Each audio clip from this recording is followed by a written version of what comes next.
संबंध। अब 17वें श्लोक में भगवान कर्मों के तत्व को जानने की प्रेरणा करते हैं। कर्मणो ह्यपि बोद्धव्यं बोद्धव्यं च विकर्मणः अकर्मणाश्च बोद्धव्यं गहना कर्मणो दति। कर्म का तत्व भी जानना चाहिए और अकर्म का तत्व भी जानना चाहिए तथा विकर्म का तत्व भी जानना चाहिए, क्योंकि कर्म की गति गहन है। व्याख्या। कर्मणो ह्यपि बोद्धव्यम, कर्म करते हुए निर्लिप्त रहना ही कर्म के तत्व को जानना है, जिसका वर्णन आगे 18वें श्लोक में कर्मण्य कर्म यह पश्येत पदों से किया गया है। कर्म स्वरूप से एक दिखने पर भी अंतःकरण के भाव के अनुसार उसके 3 भेद हो जाते हैं, कर्म, अकर्म और विकर्म। सकाम भाव से की गई शास्त्र विहित क्रिया कर्म बन जाती है। फलेच्छा, ममता और आसक्ति से रहित होकर केवल दूसरों के हित के लिए किया गया कर्म अकर्म बन जाता है। विहित कर्म भी यदि दूसरे का अहित करने अथवा उसे दुख पहुंचाने के भाव से किया गया हो तो वह भी विकर्म बन जाता है। निषिद्ध कर्म तो विकर्म है ही। अकर्मणश्च बोद्धव्यम, निर्लिप्त रहते हुए कर्म करना ही अकर्म के तत्व को जानना है, जिसका वर्णन आगे 18वें श्लोक में अकर्मणि क्या कर्म यह पदों से किया गया है। बोद्धव्यम विकर्मणः, कामना से कर्म होते हैं। जब कामना अधिक बढ़ जाती है तब विकर्म पाप कर्म होते हैं।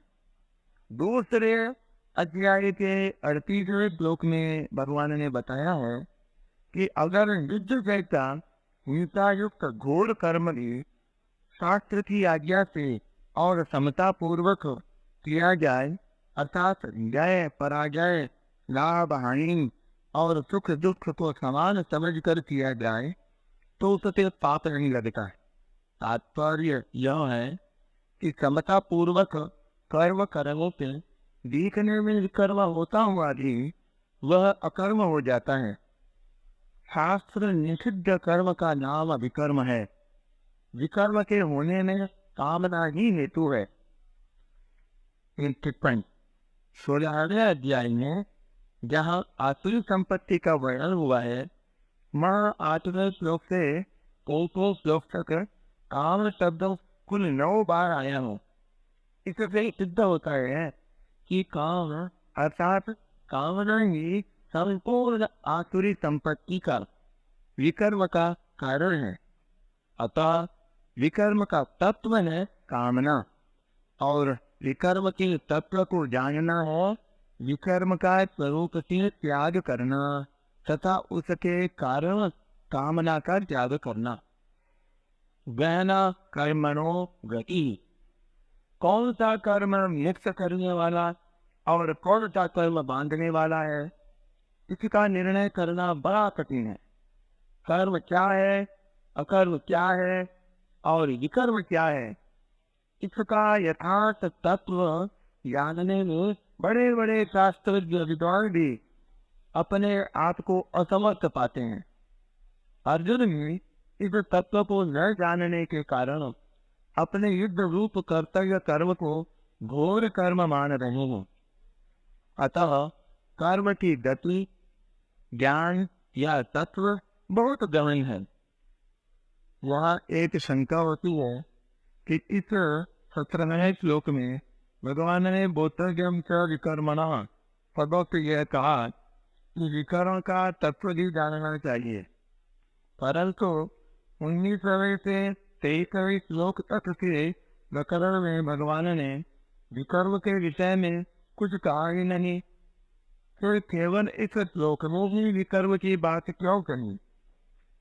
इसका समाधान है कि 19वें श्लोक से लेकर 23वें श्लोक तक के प्रकरण में भगवान ने मुख्य रूप से कर्म में अकर्म की बात कही है, जिससे सब कर्म अकर्म हो जाएं, अर्थात कर्म करते हुए भी बंधन न हो। विकर्म कर्म के बहुत पास पड़ता है, क्योंकि कर्मों में कामना ही विकर्म का मुख्य हेतु है। अतः कामना का त्याग करने के लिए तथा विकर्म को निकृष्ट बताने के लिए भगवान ने विकर्म का नाम लिया है। जिस कामना से कर्म होते हैं, उसी कामना के अधिक बढ़ने पर विकर्म होने लगते हैं, परंतु कामना नष्ट होने पर सब कर्म अकर्म हो जाते हैं। इस प्रकरण का खास तात्पर्य अकर्म को जानने में ही है, और अकर्म होता है कामना का नाश होने पर। कामना का नाश होने पर विकर्म होता ही नहीं, अतः विकर्म के विवेचन की जरूरत ही नहीं। इसलिए इस प्रकरण में विकर्म की बात नहीं आई है।